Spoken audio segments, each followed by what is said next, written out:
Polo, par amour de la moto.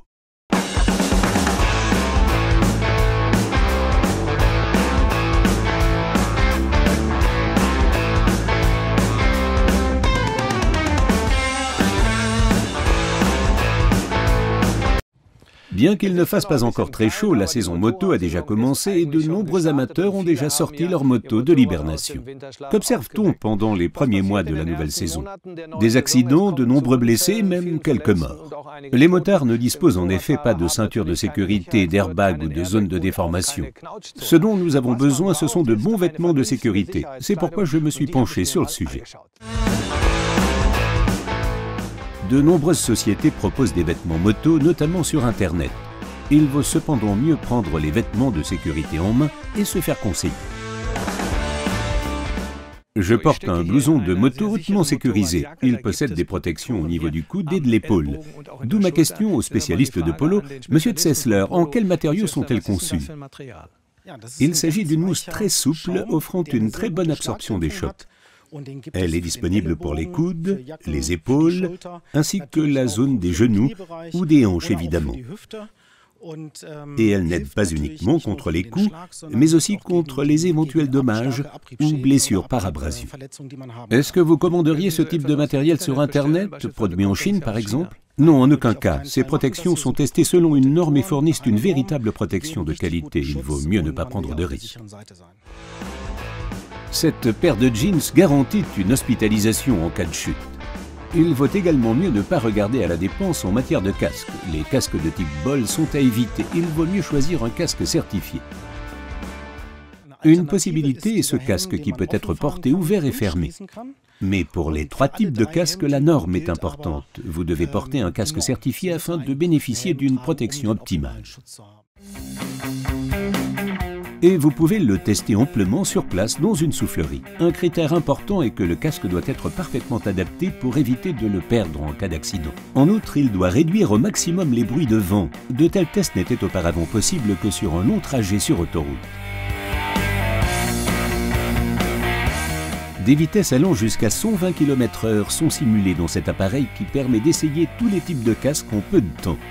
Une bonne idée.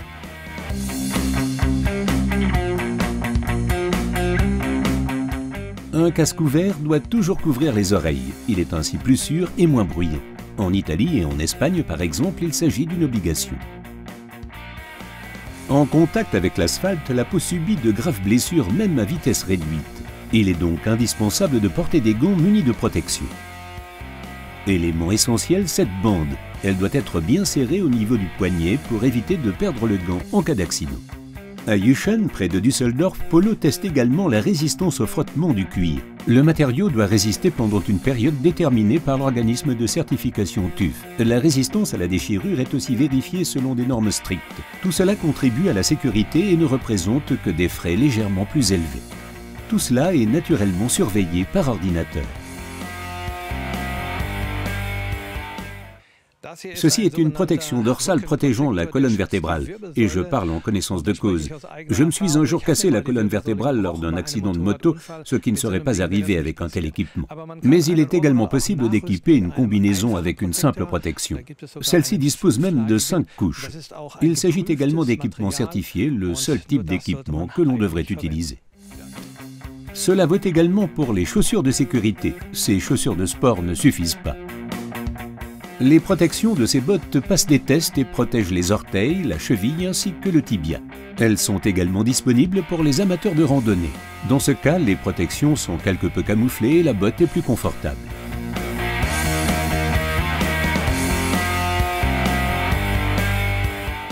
Parlons maintenant d'un risque de blessure qui m'est encore inconnu. De quoi s'agit-il ? Nous parlons ici des sous-vêtements. Ils assurent naturellement le confort, l'évacuation de la transpiration et le bien-être. Il existe cependant aussi un autre aspect. En effet, il est important de porter des sous-vêtements à manches longues.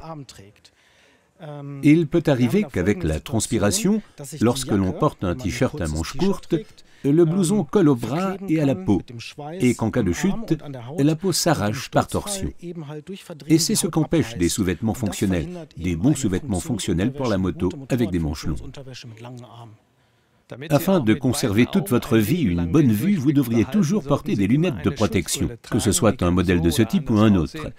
Monsieur Zesler, quels sont les critères importants dans ce domaine?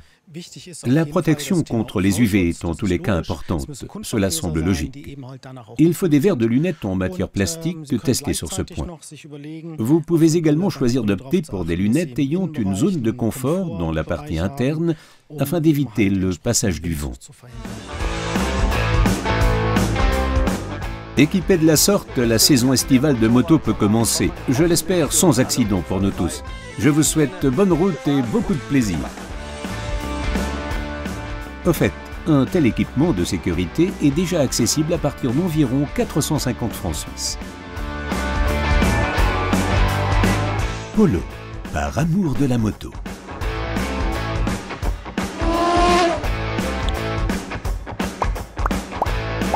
Polo, votre spécialiste en vêtements, technologie et équipements moto en Suisse.